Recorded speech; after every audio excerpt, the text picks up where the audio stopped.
Kelihatan nggak? Kelihatan ya dari PowerPoint ya. Nah, saya mau jelasin dulu pertama tentang studi literatur dan studi banding. Kedengeran nggak? Kedengeran, Bu. Kedengeran ya. Nah, pertama studi literatur dan studi banding. Nah, kebanyakan dari kalian kemarin itu salahnya sama ya. Literatur masih tidak ada sumber. Kemudian literatur kalian juga misalkan ya kan harusnya bersumber ya, literatur nggak ada sumber. Terus literatur dipisahkan dengan studi banding. Padahal saya minta nanti ya ketika pengumpulan satu kolom studi literatur dan studi banding menjadi satu. Jadi pertama ada poin ya. Poin yang harus nanti kalian cari itu ada dari poin 1 sampai dengan poin 24. Ada letak lokasi, bentuk tapak, luas tapak, aturan, klasifikasi, fasilitas, nama ruang, dimensi, sampai dengan aspek sosial, budaya, ekonomi, dan lingkungan. Itu, ya. Nah, kemudian di kolom kedua ini ada literatur. Ya, kolom kedua ini ada literatur. Nah, literatur ini wajib kalian dapat sumber yang jelas. Ya, tidak boleh dapat dari Wikipedia atau blog. Wajib dari jurnal atau buku atau proceeding atau paper ilmiah. Contoh misalkan, nanti ya saya contohin Nana. Kemudian kolom ketiga itu ada kasus A. Ya, ada kasus A, dan kolom keempat itu ada kasus B. Kasus A dan kasus B harus sama. Misalkan rusun ya harus dengan rusun.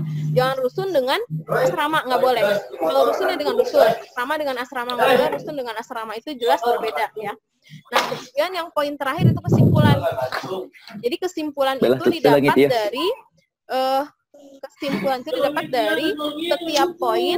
Kesimpulan muncul dari kedua kasus ini yang dianalisis berdasarkan literatur. Jadi dua kasus A dan kasus B ini kan nanti dianalisis ya. Dianalisis berdasarkan si literatur ya. Nah, nanti kesimpulannya dia taruh di sini. Kesimpulannya misalkan untuk letak lokasi asrama itu kesimpulannya letaknya sebaiknya di mana.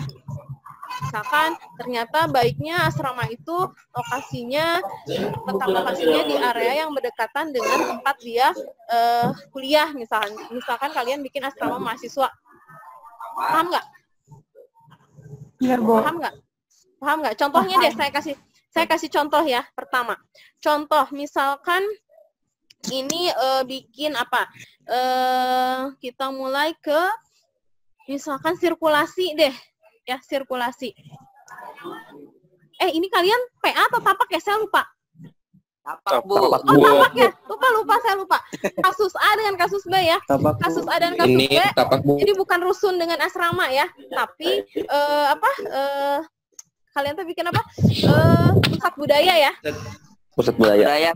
Pusat budaya A dengan pusat budaya B, bukan asrama dan rusun.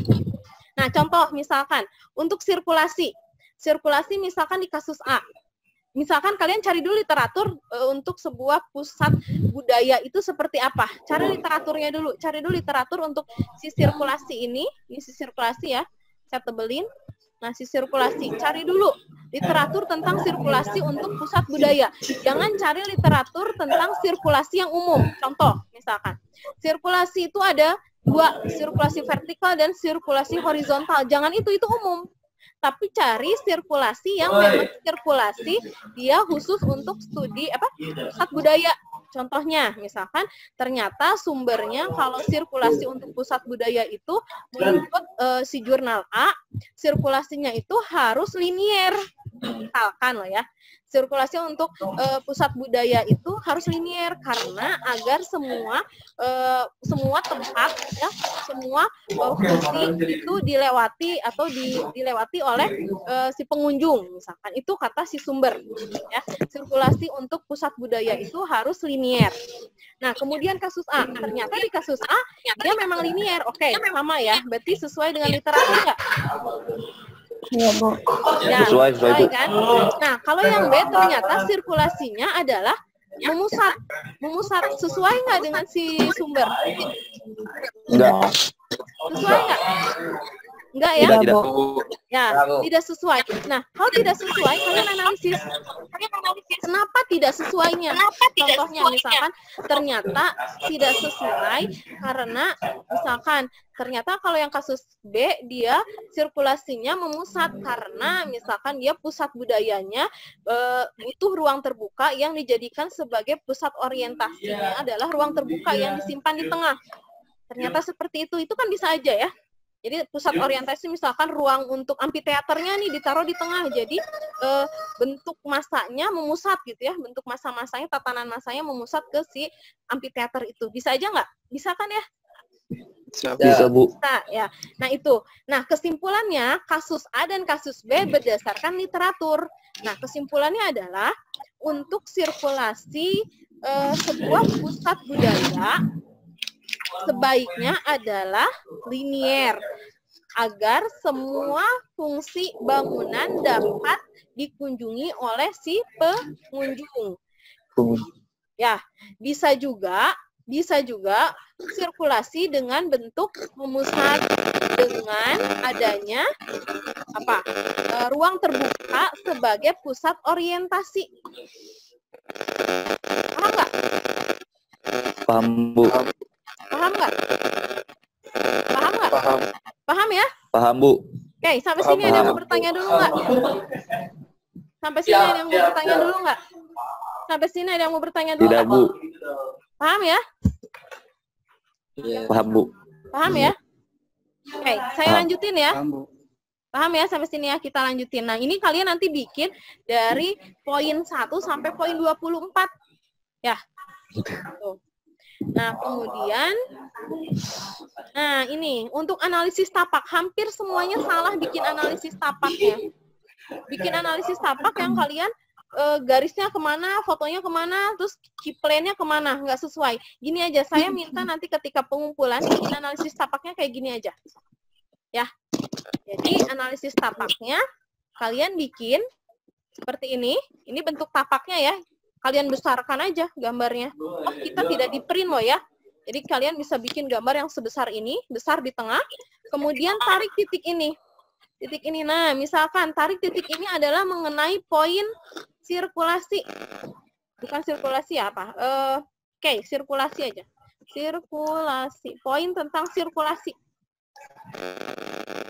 Bukan sirkulasi deh, akses ya. Aksesibilitas. Mengenai poin aksesibilitas. Nah, kalian harus wajib ada fotonya. Ya, wajib ada fotonya. Foto tentang aksesibilitas itu seperti apa.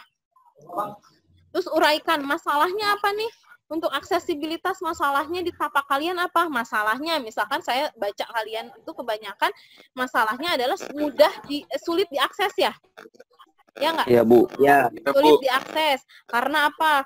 Lokasinya cukup jauh dari pusat kota, kemudian tidak ada transportasi umum misalkan ya untuk ke sana gitu. Ya. Nah, kemudian potensinya apa untuk aksesibilitas yang terlalu jauh? Ada nggak potensinya kira-kira? Nggak ada. Kira-kira ada nggak? Kira-kira ada nggak? Sebentar ya. Sebentar. Iya, Bu. Sebentar. Oke. Ada nggak potensinya untuk aksesibilitas? Masalahnya kan ada ya. Masalahnya karena jauh dari pusat kota. Jadi sulit pencapaiannya, kemudian transportasi umumnya juga sulit. Nah, potensinya ada nggak kira-kira? Ada nggak? Potensi Nggak ada, Bu. Belum. Hah? Belum ada. Nggak ada, Bu. Nggak ada. Ada padahal apa coba? Karena Bus menggunakan masyarakat umum untuk menyediakan jasa transportasi. Nah, itu bisa jadi salah satu. Bisa juga contohnya, potensinya aksesibilitasnya terlalu jauh dari pusat kota, sehingga misalkan tidak menimbulkan kemacetan untuk dijadikan sebagai pusat budaya. Wisata budaya ya. Iya, benar. Tidak terlalu macet. Bisa juga apa? Bisa juga menjadi pusat budaya yang nyaman karena jauh dari kebisingan misalkan. Bisa nggak? Bisa, Bu. Ya? Bisa, Bu. Paham nggak sampai sini? Bisa. Paham ya? Nah, jadi analisis Iya, Bu. analisis tapak itu tidak hanya data. Kebanyakan yang kemarin kalian kumpulin itu data. Jadi data-datanya apa? Misalkan datanya kalian cuman akses ke tapak sulit. Itu data, bukan analisis. Kalau ada analisis itu pasti ada kenapa dan sehingga. Ya, misalkan aksesibilitas menuju tapak cukup sulit karena misalkan tapak berada jauh dari pusat kota. Nah, itu baru analisis. Paham nggak bedanya analisis dengan data? Paham, Bu. Paham ya? Ini di tapak sendiri, satu. Bu, ya? Hah? Pendapat Pokoknya, sendiri. Iya, interpretasi sendiri. Pokoknya harus ada sehingga atau kenapa. Kenapa? Sehingga, kenapa, oleh karena itu. Nah, itu kalimat-kalimat sudah merujuk ke kalimat analisis. Kalau cuma misalkan aksesnya cukup jauh, itu mah data. Paham nggak? Paham, Bu. Paham ya? Jangan cuma ininya jauh. Itu mah data, tapi harus analisis. Analisisnya apa? Analisisnya harus ada kenapa, oleh karena itu. Nah, itu namanya analisis. Ya? Bu. Ya? Nanyanya nanti Jadinya ya. nggak usah pakai Oh ya, iya Bu, maaf. Biar cepat. Nggak Nanti kita jadi. nanya pas dibuka. Gitu. Ya. Iya, Bu. Ini pokoknya ini poin 1 sampai 24, jadi ada 24 poin. Mungkin di sisi sini kalian bisa bikin 12 poin, di sisi sini bikin 12 poin, atau di sini boleh 6, di bawah 6, di kanan 6, di kiri 6. Ya. Paham ya? Jadi 6 kan 24 ya. Jangan lupa ada foto, wajib ada foto existing. Kalian cari aja dari internet, dari Google, boleh lah. Gitu. Ya. Nah, kemudian sekarang yang ketiga, yang terakhir, tema. Tema itu kalian temanya masih udahlah lumayan ya, alhamdulillah udah banyak yang oke, temanya tinggal beberapa lah, 4 orang atau 5 orang yang temanya masih kurang. Nah, di sini saya jelasin kenapa tema bisa muncul. Tema itu muncul ada beberapa faktor. Di antaranya, 1, dari permasalahan.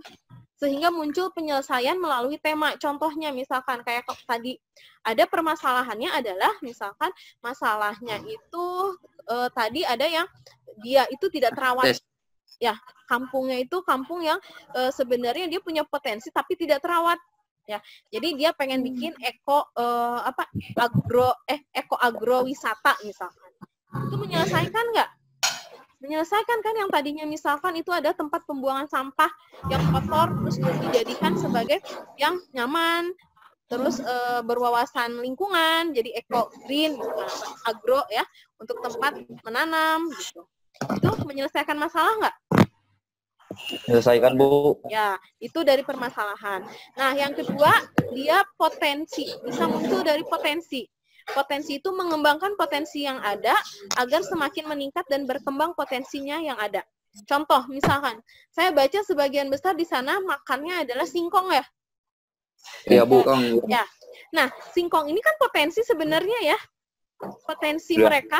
Nah, kalian bisa jadi misalkan ada yang ngambil tema tentang kuliner mengenai singkong. Jadi apa? Budaya kuliner pada Kampung Cirende misalkan. Bisa kan? Mengembangkan potensinya biar nanti dia punya ciri khas makanan tradisionalnya adalah singkong-singkong yang diolah nanti dijual ke pengunjung gitu. Bisa nggak? Bisa, Bu. Nah, ya. Nah, yang ketiga dari perilaku pengguna atau kebiasaan masyarakat atau kondisi sosiodemografi pengguna. Contohnya misalkan saya baca juga di situ dia masih sangat kuat dengan kabapa itu loh. Ada yang tahu yang menulis siapa? Kebapa. Dia megang ininya kebapa, bapak sama emak gitu. Ada? Berpegang teguh wasiat pada bapak dan emak lah. Ada ya? Siapa tuh yang nulis? Terus mereka masih Sunda Wiwitan ya? Ada yang Sunda Wiwitan? Nulis Sunda Wiwitan? Ada, Bu. Ada ya. Nah, bisa juga dikembangkan dari situ. Jadi misalkan religius sebagai penguat pusat budaya misalkan. Kegiatan religius sebagai penguat pusat budaya misalkan. Itu bisa juga kan ya? Karena dia dari kebiasaan masyarakatnya yang masih Sunda Wiwitan. Atau bisa juga datang dari faktor-faktor lain yang memiliki keterkaitan dengan kondisi tapak atau kasus proyek. Contohnya, faktor-faktor lain yang memiliki keterkaitan dengan kondisi tapak. Contohnya, misalkan banyak yang ngambil sejarah. Kenapa? Karena faktor ketika dulunya dia pernah meledak, ya nggak? Pernah meledak nggak? Ya. Pernah ya, pernah meledak. Nah itu menjadi sebuah momen momen yang perlu dikembangkan, misalkan jadi tema, misalnya jadi sejarah historical dari